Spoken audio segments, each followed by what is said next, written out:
Good morning. This is Richard Cheng with the Sativa Segment.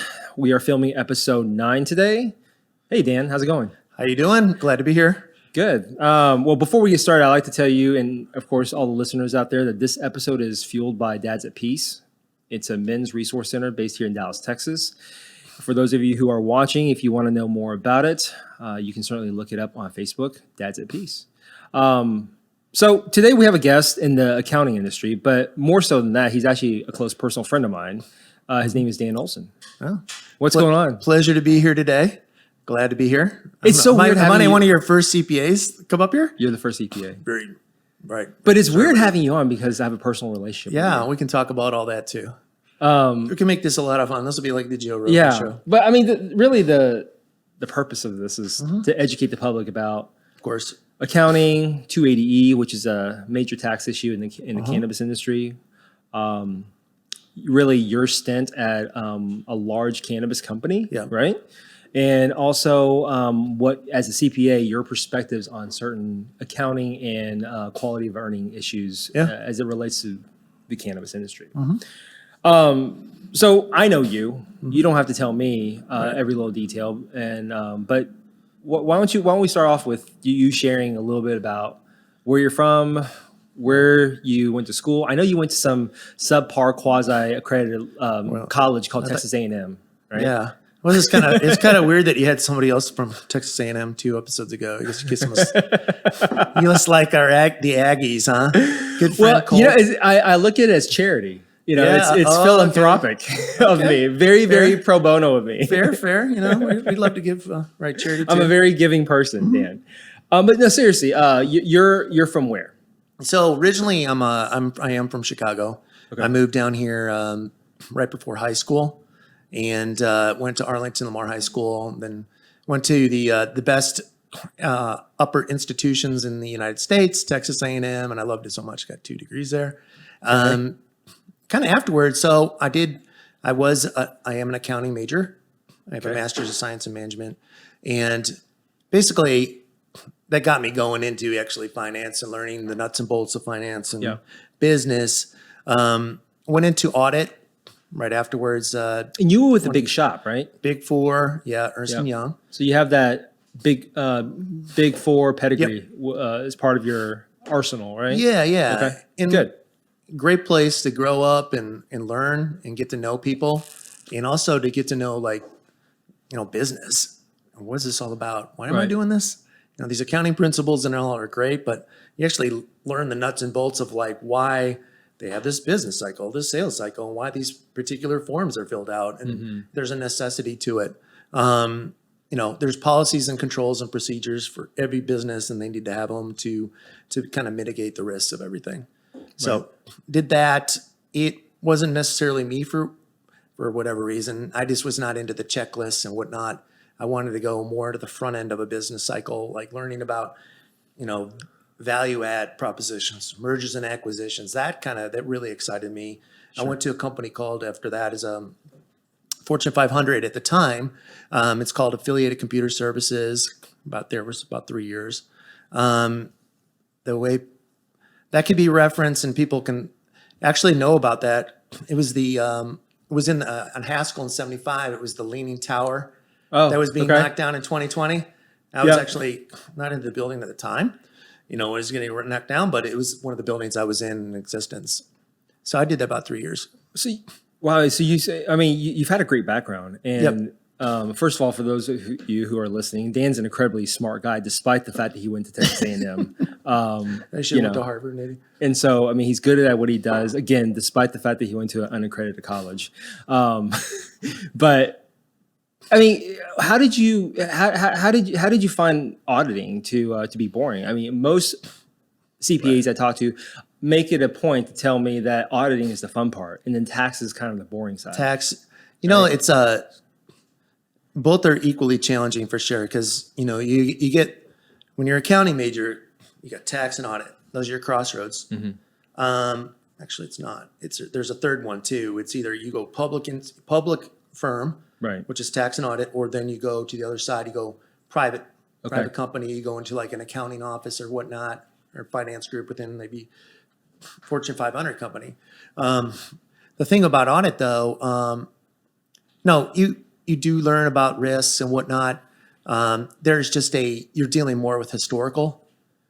This happened. You're vouching the accuracy, making sure there's no material misstatements and whatnot in our understanding, which is great. You learn a great deal about a business, but it's like now it's like, well, I want to learn about, M&A. I want to learn how to add when you're seeing all this fun stuff being in. Wait, when one of my clients was acquiring other entities, this is a big Fortune 500 company, and I was like, wow, this is kind of neat. Wait, we're doing this. Is 8K here? What's this all about? Right. And I'm reading through it and everything. And I'm like, well, I want to be doing that. It's probably a matter of personal preference too. Okay. So it sounds like you start off with that audit and then you had some other interests. Yeah. But I also know as part of your practice as a CPA, you do some fairly specialized work in the Q of E space. Yes. There are a lot of people who are probably going to be listening to this who do not know what that is. As you know, I'm a transactional healthcare and cannabis attorney, so I'm very familiar with that. I've used guys like you as part of a private equity buyout of certain businesses. But tell us a little bit about just the nuts and bolts on what really Q of E does, and what it involves, and why it's important to have it. So to backtrack just real quick, so I started doing the Q of E work that you're referring to about 20 years ago. And I was doing middle market deals in middle market, depending on what everybody's definition. I'd say it's like between 5 million and 500 million in acquisition value. So anyway, what exactly is it? It's not an audit. I'm not putting any assurance on numbers. It's a specific group of procedures. What I'm trying to do is get down to what the adjusted EBITDA number is. And that's an estimate of cash flow, net cash flow for a company. Sure. And essentially what that is you're normalizing earnings is one. You're checking the accounting as well.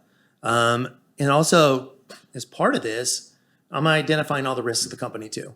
Look, if you've given me a budget and I'm looking at these trends, and then I'm also looking at the capacity of the company. Are they able to, is this legitimately able to make this budget and whatnot? Right. So I'm looking at the assumptions and whatnot. Are you also looking at the repeatability of the income? Yes. Okay. Oh, absolutely. Right? Non-recurring revenue is a big part of that, obviously. Right. So, I mean, in year one, a company could have great P&Ls and have a really strong EBITDA value, right? But then year two, is it repeatable? Right. And how is it repeatable? It's depending on the nature of the business, right? And then also, one of the big things I look at is customer turnover. Okay. Some industries have that. Look, if you have a construction industry, you're not going to necessarily have that same income for the following year. But so you're going to have to look at how strong is their backlog or their pipeline historically. You can go back 3 or 4 years to look at that too. And also the state of the economy too. Yeah. That's a big part of this. So are you seeing people doing that in the cannabis industry? Like doing Q of E studies? You know what? We're seeing it more and more. Okay. And that's actually a really good point in regards to the cannabis industry. And I think the second question is, if they're not, should they be? They should do it for sure. Okay. So in general, like the cannabis industry is a new industry. It's up and coming. It's growing. It's going to be huge in a couple of years when everything gets going in legalization. But the one thing that they do lack is lack of sophistication of finance and accounting. Okay. They just haven't gotten there yet. They're using, I've seen many different deals that I've done, is that they're using, a lot of them are these quasi cash flow type financials, and they're not necessarily accrual. It causes some concern because when going forward, when you convert them and you acquire this, then all of a sudden, your pro forma cash flows are different. Like this is not exactly what we thought we were getting. Now this is below the budget that you guys had given us. Yeah. So we do kick the tires on that. We see some very interesting, I would say very interesting accounting. A lot of things capitalized that should have been expensed. Another thing we do too is owner's expenses. Everybody wants to minimize their federal income tax liability. Right. So there's a lot of different things that are being run through. Is there a particular segment of the cannabis industry that you see more deviations in their Q of E's and their accounting than others? So it's got to be cultivation for sure. Cultivation, For sure. Yeah, right. It's got to be cultivation, right? Because there's versus like an ancillary, like a lab, right? Exactly. Or something else. and it all goes into the inventory, right? It's like, how are you accounting or capitalizing for inventory? How are you capitalizing? Is it full absorption? Not. Well, let's see. How are you capitalizing your inventory? What costs are going in there? Does the inventory, because in cultivation, the quality of the of the plant, because arguably it's some level there, it's perishable in some ways, right?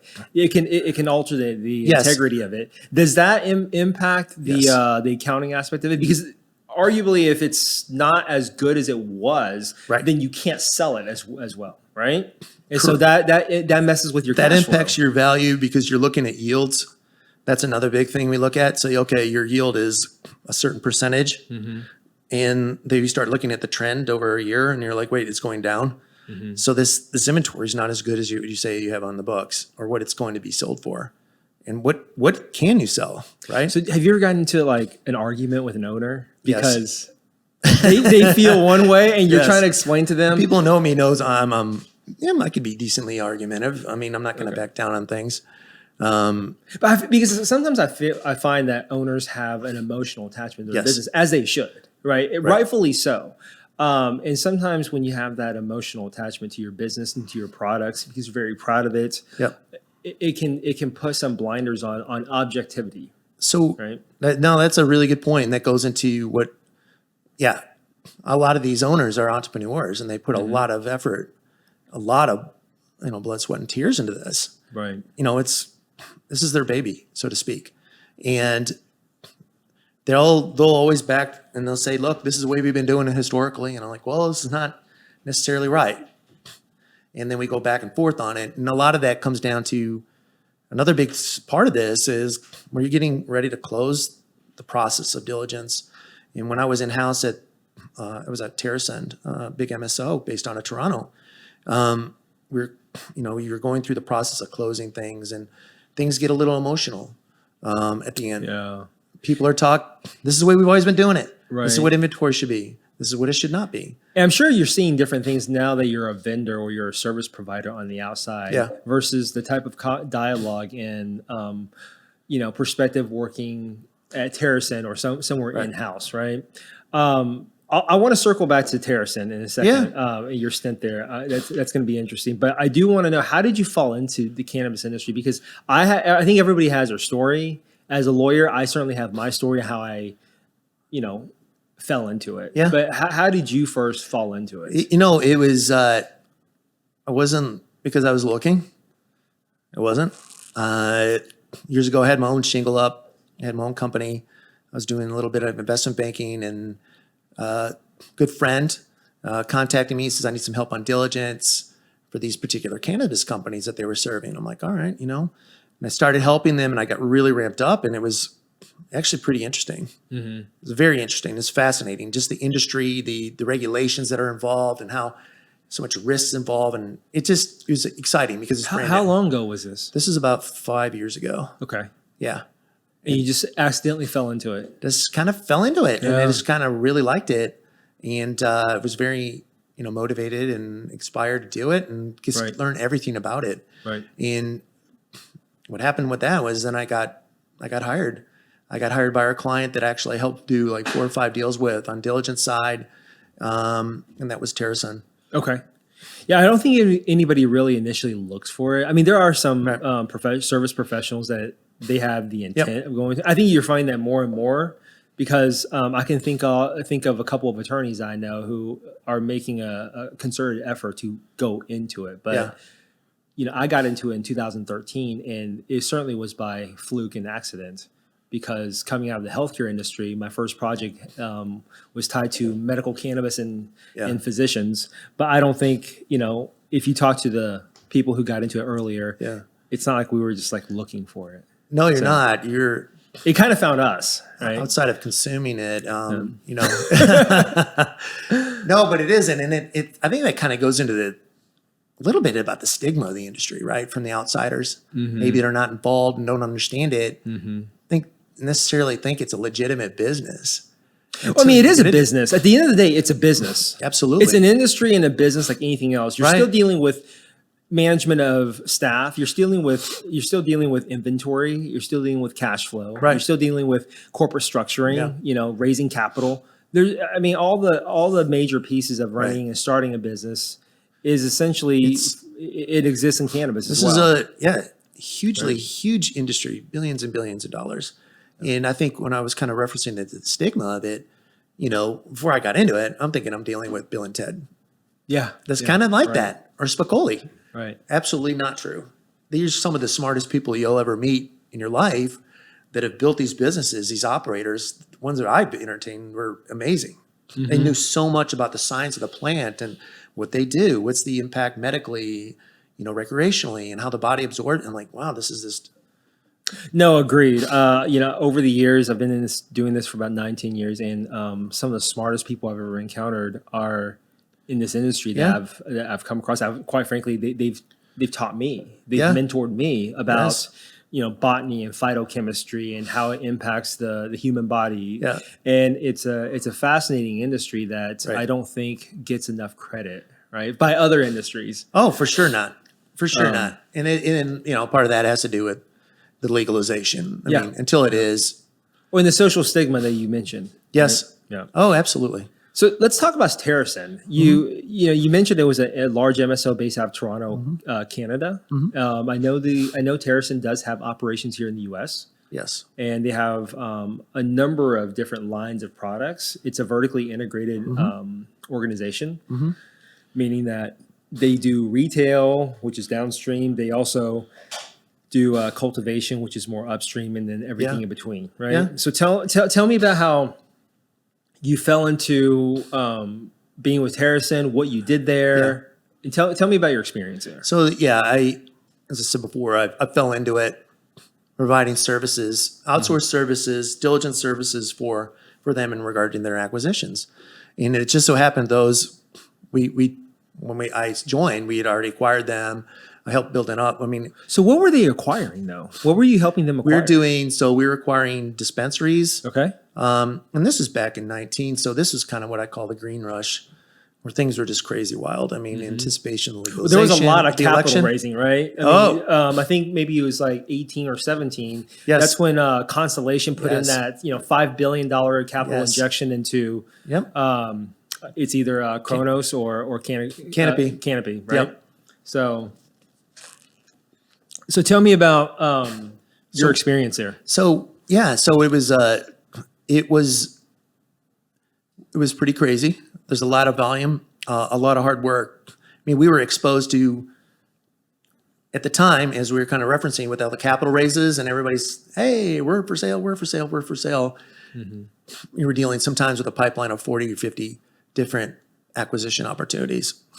And then you had to go through those acquisition opportunities and thought, now, does this fall in line with our business strategy?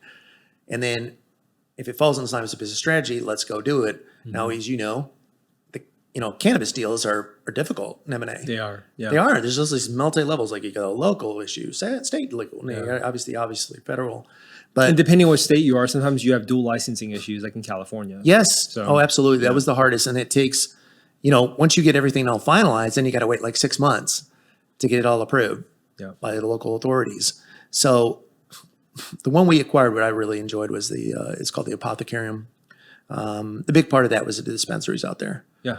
And several licenses. I remember seeing that on their website. I mean, they're still operating it. Absolutely. Yeah. And it's actually been in Architectural's Digest is one of the top decorated dispensaries. This is beautiful. It's granite tower kind of countertops. I noticed how posh and nice it was because and it's not your typical dispensary that you walk into with the decor and everything else. It's pretty high end. We really enjoyed talking to the founders, and they said that they wanted to make something that their grandmother or mother could come into and feel comfortable in that scenario. Wow. Okay. So it was really very nice and posh. It was very nice, and that's when you're talking about brands. That's kind of what we wanted the standard to be. And when we kind of went out and we built out New Jersey, that's what the standard we wanted to be. So we wanted to be like that very nice dispensary where people feel comfortable into going into. Sure. So what was your role there at Terrace? So I was a vice president of corporate development. Okay. So I assisted the executive VP, and we went through, and I don't know, it was amazing. And it involves strategic planning, helping with M&A, Yes. identifying different Yes. different verticals. Yes. Okay. And another big thing of that is, we go out there, do the deal. Now what? We have to digest it. Yeah. Integrate. Okay. Yeah, tell me about the integration, because integration can be really tricky sometimes. It is. Integration as even as simple as your computer system integration. Yes. Right. Or HR integration, payroll integration. I mean, there's a lot of integration when you insurance. Insurance, accounting, exactly, payroll, accounting system, and whatnot. I mean, the big point on that is you got to pick your battles. You can't completely integrate everything. It's not possible to do it over a certain amount of time. Yeah. And if there's any kind of synergies, everybody knows them. With the first 100 days, you get 100 days I look at the synergies that you had identified in your model and then execute on those. Yeah. Or they're gone. Was there a particular type of an approach that was specific to TerraSyn that you thought to yourself, oh, that's interesting because other people do it like this, but TerraSyn is using this particular approach? Was there anything that kind of into M&A or just in regards to M&A, really? Okay. To M&A, or some organizations are very much about identifying and acquiring certain assets. Yeah. Right. Or acquiring certain assets in certain ways. Yes. Or they have a practice of not paying beyond X multiples of EBITDA. Right. Yeah. Do you remember any type of specific approach that you guys use? I would say this, that the approach that I thought was really interesting was, look, it was, as you said, it was a wild time. Yeah. And there was a lot of competition, and you found something you liked, you put down on LOI. So it was that fast. It was fast. So are we looking at maybe 2 months to from beginning to close, or are we looking at? We were trying to do that. 2 months? We were doing it. Yeah. 60-day due diligence and close? There was, yes. So did you? Or no, what was it actually? It was like LOI to sign the document and then close. Okay. With regulatory bodies getting the approval and everything. Yeah. It took a while. Okay. Yeah, sometimes the regulatory bodies, because of how they approve the change of ownership with the license, some states won't even allow change of ownership. And everybody knows that it's so critical to get these things done. And what happens in like the 2 to 3 month period, there's a lot of anxiety. Yeah. Everybody's talking, and you try to do your best. What if something doesn't get approved? Yes. You have to have pre-notices in certain jurisdictions. Yeah. So it sounds like you had a very fruitful experience there. It was I would say an MBA in cannabis. Yeah. And so let's move forward. You left TerraSyn, but then you went back into private practice. Yes. Okay. And so tell me about that experience. Did you continue to service cannabis clients in private practice? So yes, I did. So I went back into being a consultant, and we're doing right back into the quality of earnings type opportunities, estimating cash flow. Also, a big part of what we do is we look at the PEG, working capital PEG, and determining what that is, and that's a little tricky in cannabis. So your dispensaries, you think about it, they don't have any AR, and also they're churning the inventory faster than our AP. So when you take out cash, you have a negative working capital, and so we had to educate our clients a lot of times, like, let's set the PEG at 0, kind of avoid any kind of issues that you might have and having to pay some money up front down the line. And no, that was always interesting. So, but I was doing a lot of big dispensary work. There's an East Coast, I can't name the name, but they did a big acquisition in Colorado, bought a bunch of different dispensaries out there. Okay. And we helped them with that, kicked the tires on it. We initially were just coming out there to kind of oversee the process. And then what we did is we kind of showed them we had provided this value that kind of opened up the procedures that we do. And then now we were more integrated with them, moving fast, showing them what we can do in regards to cannabis and helping them get things done quicker. Well, no, it's been my experience that some of these deals can be pretty complicated. And, Sometimes it's a cultural fit too. If Yes. it's a consolidation with a big outfit like an MSO acquiring mom and pop shop, Yeah. there could be a clash between Yes. corporate and mom and pop shop because it's a cultural clash. And how is that going to get integrated? Yes. Sometimes that can be very, very sticky and sensitive. and Because whether- like you said, they started off this with this company and now they're having to give up a lot of control. Absolutely. And look, is there going to be consistency going forward in the management team, right? Mm-hmm. So if that particular owner or management group is going to leave, that holds a lot of risk right there. I mean, then you're going to look at maybe there's some potential employee turnover Right. going forward after the acquisition. You're like, oh, wow, the acquiring firm is now going to look at that. How am I going to service my own customers if everybody has left? And I noticed that, in the dispensary level, they're very sensitive to the culture. They're very sensitive to it. They want to have a great, and that's different in other industries I've worked in. In the cannabis industry, that's a big deal. Like where they feel they have a lot of fun and they're actually they do a great job, by the way. All the bud tenders I've talked to are very knowledgeable and they educate the clients and the customers. And They can be very passionate. they are very passionate. They can be very passionate about what they do. And they tried everything. That's right. So, I mean, we're looking at when I look at accounting and I look at cannabis, the big ticket items that come to my mind certainly isn't Q of E, right? Because quite frankly, I see more Q of E stuff Right. in other industries. Yeah. Not to say that I do think I agree with you that cannabis the cannabis industry and the business owners can definitely benefit from Q of E studies during the acquisition, but some of the big ticket items is of course 280E, Yes. right? I know that your specialty is not you didn't come out of E&Y as part of a Right. tax expert. Right. You were more of an audit expert. Right. But can you shed some light about what 280E is and why it remains to be a challenge in the cannabis industry? It is the ultimate biggest accounting and / tax risk in cannabis or for any industry for that matter, because it is so focused on, this is cannabis and that is specific to any kind of controlled substances. And to be clear, the 280E is a section of the IRS code. Correct. Okay. And it came on as a result of a 1982 tax case where the IRS was suing a cocaine dealer. Okay. And they How interesting. yeah, it's very interesting, quite honestly. And he was trying to deduct all these business expenses. And basically the IRS says, you're not allowed to deduct expenses for trafficking.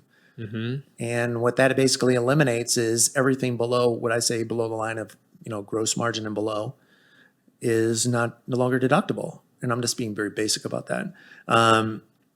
So any kind of sales, any kind of marketing, you're not going to be allowed to do it. Transportation, whatnot, you're not allowed to do it. Certain types of fixed costs, employee costs. Yes. But you can deduct cost of goods, I think. Yes, correct. Right? And I'm not a CPA, but I think I believe. What goes along on that is it's what I call they allow you to deduct the cost of capital. Okay. In other words, if you bought this gummy for $10 and that's your cost, and you're selling it for $20, you can deduct the 10 that's associated with it, but nothing else. Right. The bud tender salaries are not allowed to anybody selling it. Nothing. So because of the lack of opportunity to deduct costs, and which obviously has an impact on their annual filings, Right. a cannabis business has to be that much more profitable. Yes.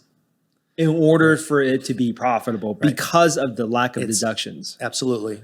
So in another word, yes, the cannabis industry has definitely got a handicap in regards to compared to other non-business. And that causes also concern when they're trying to raise capital too, is that the cash flows are not going to be as good as a non-cannabis industry, right? Because if you're competing for dollars between cannabis and non-cannabis, they're going to, hey, look, the return is much better over here. Do you think that's one of the reasons why sometimes it's hard to get private investors Yes. in the cannabis industry? I believe so. Because private equity firms, investors, family office money, they want to see cash flow. They want Yes. to see positive cash flow. Right. Right. And if you are unable to deduct certain taxes and you're limited in that cash flow, Right. it suddenly becomes an unattractive investment. Yes. And You start doing the math on that, and the ROI is a lot longer. You're like, wait, where's this going? And then, historically, and I don't want to disparage any particular industry, but let's be honest, this industry is a fairly new and burgeoning industry that may not always have the level of sophistication on running a business. Yep. It's a business nevertheless, but the level of sophistication has grown. It's just, it hasn't caught up to some other industries. So between the lack of deductions and depending on what your management team looks like and depending on who's running the show, I think it's a hard sell sometimes to investors say, give me X capital and I'll do this with it and you'll get X return, when there's 20 other industries out there they can be investing into. That's correct. Where the returns, where you can look like at a Tesla or something, or some other middle market type company that you can actually put money into that is, hey, look, I've got 9 or 10% annual return on this, as opposed to cannabis. I'm like, I don't know what I'm going to get. I mean, it's all, look, it all comes down to this: what is it going to be federally legal? And that's where the big nut is, right? That's what people are putting their money in right now for that potential. I don't know when it's going to happen. I can't even speculate on when it's going to happen, because I thought it would happen a couple of years ago and it didn't happen. But that's what everybody is that big potential green rush that could happen again. And it could. It could. It's starting to ramp up now. Yeah. And, of course, we're seeing some of the other industries coming up, like psychedelics, with research involving psilocybin, which is a controlled substance in itself. It has some parallels with cannabis. And so, of course, I have a feeling that may be another industry that people are monitoring. And so if you were an investor, what would you want to hear in a pitch during a pitch to raise capital? How could, I guess, in other words, let me think about how to phrase this. If you were an investor, what would you want to hear from a cannabis business to raise money? So, obviously, it's got to be attractive on opportunity. I got to like the product, right? But one thing that will help you increase your value or decrease it, or help you raise capital or not, is having, the quality of financial statements, the blocking and tackling that's done behind the scenes. I'm telling you, if nobody has faith in those, you'll lose your value. I don't know percentage or anything, but to know that, and I'm not saying you have to have an audit. I'm just saying that knowing that you have the credibility of your financial statements and people can rely on them. Because then, okay, now I know what you got, and now let's see where you're going to go. And you do have an attractive product. Let's talk about moving forward with raising some capital here. So what are some pitfalls that a cannabis operator or a cannabis business owner that they could say or not do or do during a pitch when they're trying to raise capital? What are some potential pitfalls that you've seen? I would say when they start doing the, and that's not games, like smoke and mirrors type of thing. Like, they say, hey, yeah, we'll give you the backup behind, the SIM or your prospectus, right? And then it takes a long time to get. Oh, we can't get that to you right now, but let's keep moving forward, that type of thing. Yeah. So it sounds like lack of preparation and lack of follow-up. Yeah. And that ties to the, sometimes it's the lack of sophistication as well. I'll tell you one thing that will do it to you. Having the appropriate representation. Like if you're engaging a professional to help you raise capital, how reputable they are. And I mean, to me, when I just hear pitches and I hear the salesy, that's already an issue. That raises a lot of red flags. I mean, you should be who you are and how you represent yourself. In my opinion, I think you need to know your financials backwards and forwards. Yeah. If an investor is asking you about your financials and your EBITDA value, your cash flow, your costs, and I think it's absolutely critical for them to know that. Be an open book. Be an open book out there about everything. I mean, really, just say we have this problem here. We've corrected it. Okay. We had this problem in 2020. This happened. Just be open about it. Right. This is why the numbers were down, but show support behind it. Right. So let's transition into private practice accounting in the cannabis industry. I don't know about you, but as I came up through this industry, working at law firms, there were certainly office politics, Yeah. and maybe some reticence by practitioners wanting to get into this space. Have you seen some of that involved with CPAs? Not necessarily you, but in your industry, Yeah. in counting. I mean, what I've seen, I know a lot of depending on the state country, a lot of I know the big four are not even touching it in the United States. Sure. They won't even touch it. Right. A lot of the middle market firms won't. A lot of firms, the CPA firms, think that this is an opportunity because nobody's touching it. They're going to be like, hey, we're going to be on the ground floor. Is this when this gets legalized? And I see a lot of those up in the Northeast, by the way. A lot of good accounting firms up there that are actually entertaining it, doing the audits on it, signing off on things. And the risk, to the accounting firms that are hesitant on it, and I can completely understand, if you're signing off on an opinion on things, now you've signed off on something that is federally illegal, and you could potentially be charged with something or something against the federal law. And I completely understand that, but there are some groups that won't do it, and some people will not.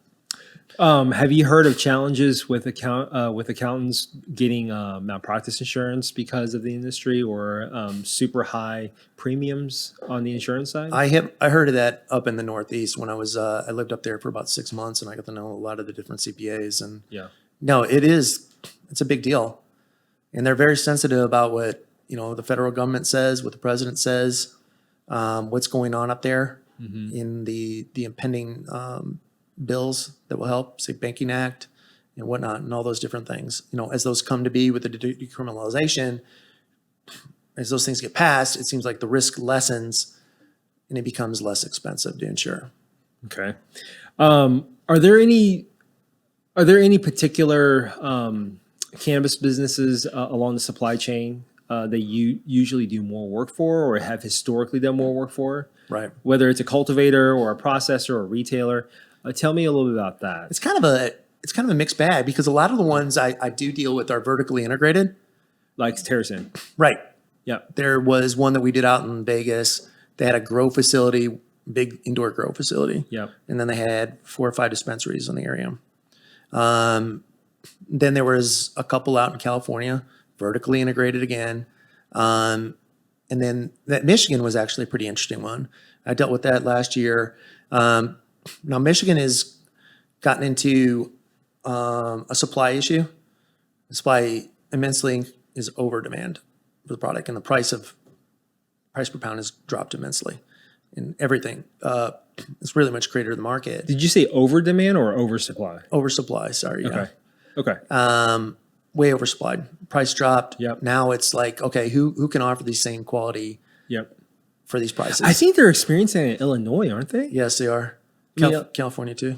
Okay. Yeah, your home state, I think, has some challenges. Yeah, Yes. with Illinois. Imagine that. I was just in Chicago back in September, Yeah. and I have a law school friend of mine out there. Yeah. And I caught up with him, and that's one of the things we talked about is the industry, the margins really aren't that good. Right. And They're not. They're getting squeezed. and because of some of the initiatives they're using to issue out licenses, sometimes they're not issuing out the best licensees for that's best qualified. The best operators, the ones that have the most experiences, they're doing based more on social reform. Sure. And it's not to take anything away from social reform, but nevertheless, if you are going to go into regulated space, right, you're looking at public health, you're looking at effective operations. Yeah. You really, I mean, as a licensing agency, beyond the push for social justice, this is just my personal opinion. You should be looking at the ability to perform as well. Oh, absolutely. And everybody thinks the prices that you pay are astronomical, maybe for some gummies or so whatnot, but you can forget to think about like the excise taxes in there, state taxes in there, local taxes in there. It's all been marked up and grossed up, and then your operator's getting a smaller piece than what you really think. Yeah. They're getting squeezed. And then you throw in the 280E in there. Yeah. You have some cash flow problems sometimes. Right. Yeah. So, I mean, let's talk Texas. Yeah. what have you seen here in Texas or just generally in the South? Because it's a very different market, Right. than in your East Right. and West Coast, and everywhere else in between. Yeah.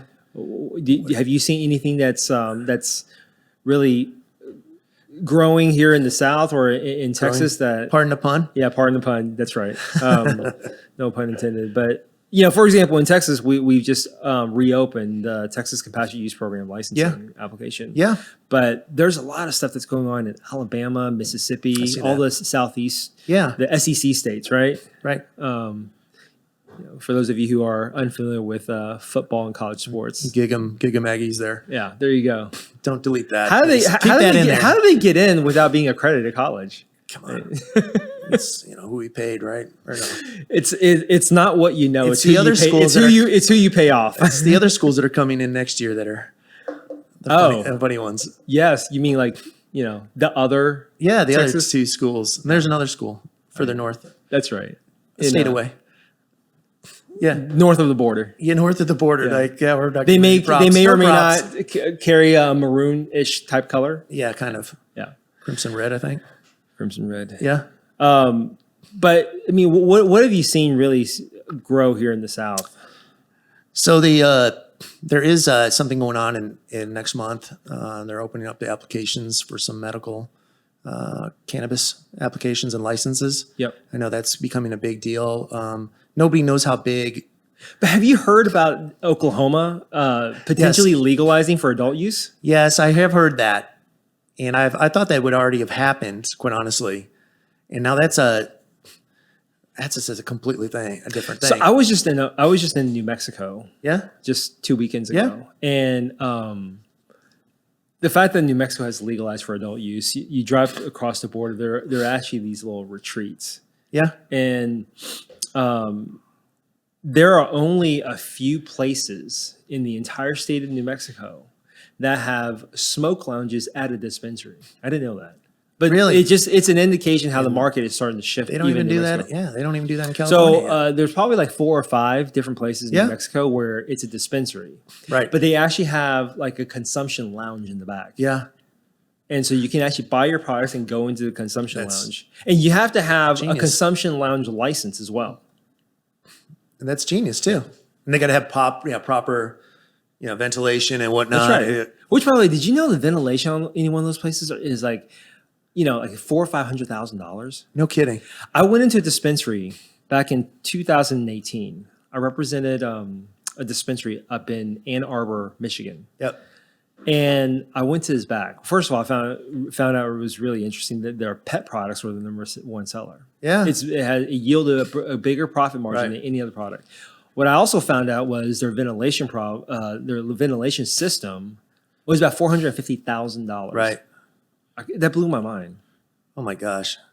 Yeah, that is crazy. And I remember, when I did assist with the cultivation center we're building out in New Jersey, and just with the cultivation center, they have a very, very high ventilation center. I mean, a very expensive ventilation center. And then they had a fumigation system we had. So in other words, when the air inside the facility was extracted and pushed outside, you had to be, fumigated. Mm-hmm. Right. Or perfume. Right. Or some type. So going back to the M&A, I know we've talked about that, but do you see more M&A going on in the South? Do you anticipate that? I think so. Because I think this is kind of like not the last market, but it's a pretty big market. And there's a lot of demand. You just look at people that are big proponents of cannabis and legalizing it. Mm-hmm. I mean, Texas is going to be huge if it ever gets to that point. I think it will. But I think it's going to be a very big market. Yeah, but let's look at all the other markets with big cities like a Tennessee that has historically been very restrictive on cannabis. Yes. But they have some pretty big cities like a Memphis or a Nashville, right? Or if you go to Georgia, you have Atlanta there as a major hub.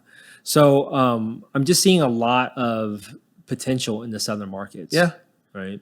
And of course, with more activity, I would imagine it would yield more opportunities for you and for other CPAs that do work for similar to what you do. No, for sure. I mean, like I said, everybody needs a good advisor, and don't sell that short. on what you're doing. And when you're dealing with these tax issues that we were just talked about, the 280E, have a great accountant and advisor. You don't want to get stuck paying more than you really should. You want to have good tax planning in that regard. And also, if you are thinking about opening something up and then selling it eventually, you need to have like an exit plan. Yeah. A lot of different CPAs will help you with that and help you like, hey, look, you need to do this with your books. You need to do this with your books and so on and so forth. And we need to set up this type of process. So when it comes to that point, and I kind of mentioned earlier, if your financials fall apart and you don't have great records, it's going to drop your value from what you can ask for. No, for sure. So as we wrap up here, Dan, I know this year you're going to attend a few conferences. Yep. Where can people find you? I mean, I think, in fact, I think we're going to a couple of similar conferences, right? Yes. What conferences are you going to? The NOCO we're going to, Colorado Springs. Yeah. Is at the end of this month. You looking forward to that? Yes, I am. Okay. There's another one you're going to, isn't there? Yes. Lucky Leaf in Mississippi, right? Mississippi. Yes. Yeah. And don't forget the SoCo. I mean, the one in Nashville that we're going to do, I guess it's in August again, right? Oh, yeah. No, I think those are all great events. Historically speaking, are those good events for CPAs to go to? Yes. Okay. I think anytime you're talking, you get one-on-one with a lot of different the operators. I think that's a great opportunity to talk to them about what you can do. And, they might be having problems and a little guidance is needed. Yeah. Okay. Well, sounds good. Appreciate you taking the time. Oh, no, it's been a good time. Yeah. Despite, you being interrogated by a lawyer. Well, it's kind of like a deposition. You're probably billing this to a client. I'm kidding. No, not yet. I don't go that far. So, No. Hey, listen, I appreciate you making the time to come No. on the Sativa segment. I think we had some good discussions. I look forward to coming back for part 2 with me. Part 2 with Dan Olsen. We'll do it maybe in football season. We can talk about the Aggies. Oh, that's when the rhetoric gets a little bit more aggressive. About it does. We're gonna have to. That's fine. I'll wear my colors too. You wear yours. Okay. All right, Dan. Well, it was good talking to you, and check out the Sativa segment when episode 9 when it comes out. Yep. Okay. Sounds All great. Right. Thanks. Thanks a bunch. All right. Bye-bye.